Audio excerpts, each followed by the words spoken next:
Hey, all you wonderful people! Welcome to episode 2 of my Game System Collection series. Let's do it! The NES was originally released in Japan as the Famicom or Family Computer in 1983. Coincidentally, the gaming crash happened in the USA the same year. Japan's was just fine though, so the Famicom saw great success. Then, in 1985, Nintendo decided to take the chance and release the Famicom in the US under a new name, the Nintendo Entertainment System, and market it as a toy to get it on shelves, creating Rob the Robot to come with it. That and the original Super Mario Bros. Helped repopularize video games over here, and later with the Sega Master System, the gaming industry in the USA was revived. Now, with that story told, let's play some games. Once again, no particular order, but I'll save the big ones for the end. Tetris. The blocky yet difficult puzzle game from Russia. I never thought I'd be talking about the NES version before the Game Boy, but here we are. This has to be my favorite puzzle game of them all. I love the simplicity of the difficulty, making you really think where you want to put the blocks. Also, that music is just bopping. Shooting Range. Our first light gun shooter of the day, but not the last. This game mainly uses the Old West as a backdrop and uses the Zapper. Yes, I have both colors. Just shoot the targets like you're at a carnival. A great time. Batman. I'm Batman. Based on the classic film from 1989, this is a very fun action side-scroller. You get plenty of bat gadgets to take out the bad guys and look cool doing it. What can I say? It's Batman! Top Gun and The Second Mission. I lumped these two together because they're very similar, both inspired by the movie. Both are flight simulators where you shoot your enemies out of the sky. Sometimes you even refuel while in the air, which is cool, but it takes some focus. The only real big difference between the two is the controls. The first goes for a realistic approach with pushing down to pull up and push up to go down. And no, I never landed the darn jet. Rad Racer. This was the other 2D racing game besides Pole Position on the Atari 2600 that finally got me to love older racing games. This is more street racing, where you're driving a freaking 80s Ferrari down the track. This racer is definitely rad. Golf. Green grass, golf clubs, golf ball, it's golf. Coincidentally, golf is actually my favorite sport. And this is definitely challenging. It's about timing your power meter just right. And if you don't, oh boy. Not much else to say. It's golf, and I like it. Excite Bike. Dirt bike racing. It's fast, it's dirty, and sure is fun to play. I ain't the best at this game, but I still love it. Actually pulling up a good jump is very satisfying, and that music just rocks. Metroid. Nintendo's Labyrinth. This game is cryptic, action-packed, and has great music. If you want to beat this, you better have a map. This game is a maze. Something really cool to me is that Metroid has one of the first female action game stars with Samus Aran. In this game, as well as its sequels and her Smash Bros. Appearances, prove she is one awesome character. Go Samus! The Legend of Zelda.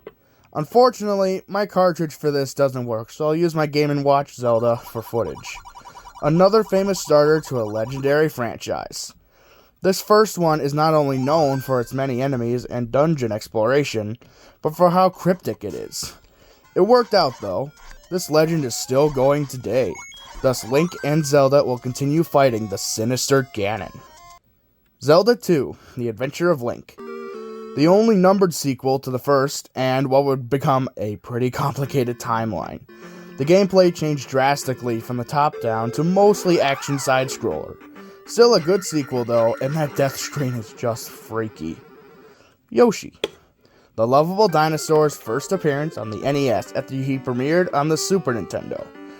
It's simple, yet fun, for a puzzle game, with Mario flipping the items for you. It's kinda cool. Dr. Mario. First a plumber, and now a doctor? Mario's had too many careers to remember. Another puzzle game where you match the color of medicine to the germ to some popping music. Donkey Kong Classics. Our first double cartridge of the day with both the original Donkey Kong and Donkey Kong Jr. I already covered the first one, so I'll just mention that this one changes the graphics to make it look more like the arcade version, and the controls on the NES are smoother, so I prefer this one.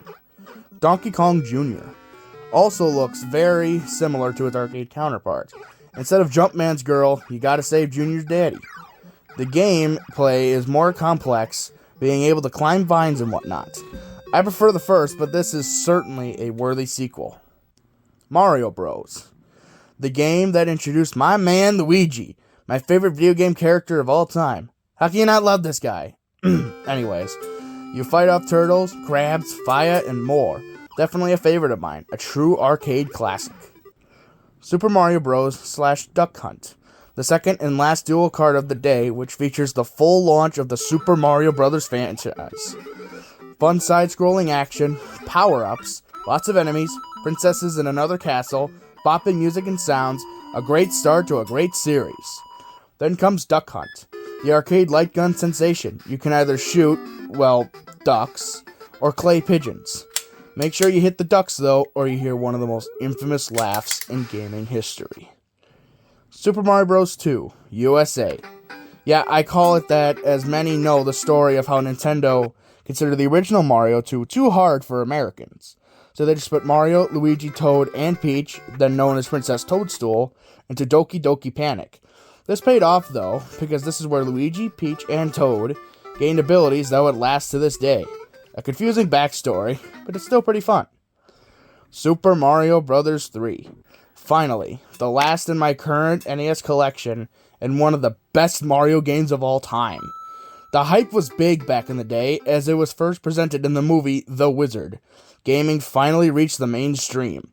This one introduced the Koopalings and the famous airship stages. Also known for its difficulty, this is probably one of the harder Mario games out there, alongside Super Mario Sunshine and Super Mario Bros. 2 Japan. Difficult, but legendary. There you go, the Nintendo Entertainment System. The gaming industry as we know it wouldn't exist without this masterpiece. Episode 3 will be coming hopefully soon. Good day to you all.